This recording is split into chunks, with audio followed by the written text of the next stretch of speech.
Bang, saya ada pertanyaan mungkin belum pernah Abang bahas. Perlukah oli kompresor diganti secara berkala seperti yang dilakukan oleh kompresor AC mobil yang harus diganti tiap sekian puluh ribu kilometer? Oke, teman-teman, ini kompresor AC ya. Ini yang namanya kompresor. Bentuknya kayak gini, adanya di dalam ini. Nah, dialah yang berfungsi untuk memompa dan menghisap freon. Jadi freon itu di dalam ini dihisap, dikompa, dihisap ya.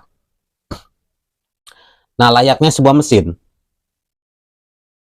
untuk melumasi mekanik komponen yang ada di dalam kompresor ini agar bisa bekerja dengan stabil,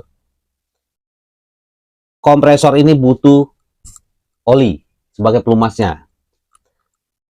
Tapi oli kompresor ini berbeda dengan oli yang ada pada mesin kendaraan. Kalau mesin mobil, motor, itu setiap berapa kilometer olinya harus diganti ya. Diganti secara rutin. Nah, kalau oli kompresor ini tidak begitu, teman-teman. Selama AC itu nggak pernah mengalami kebocoran freon, maka olinya selamanya tidak perlu diganti. Kecuali si AC ini berulang-ulang kali mengalami kebocoran freon, nah itu perlu ditambah atau diganti. Karena freon yang bocor itu akan membawa serta oli biasanya ya.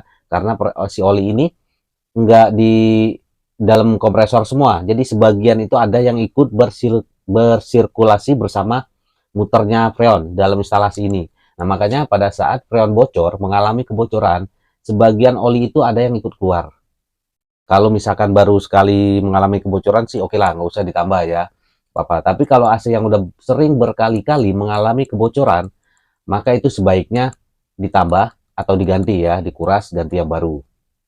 Tuh, jadi intinya oli kompresor AC ini tidak perlu diganti secara rutin seperti di oli mesin kendaraan. Itu ya.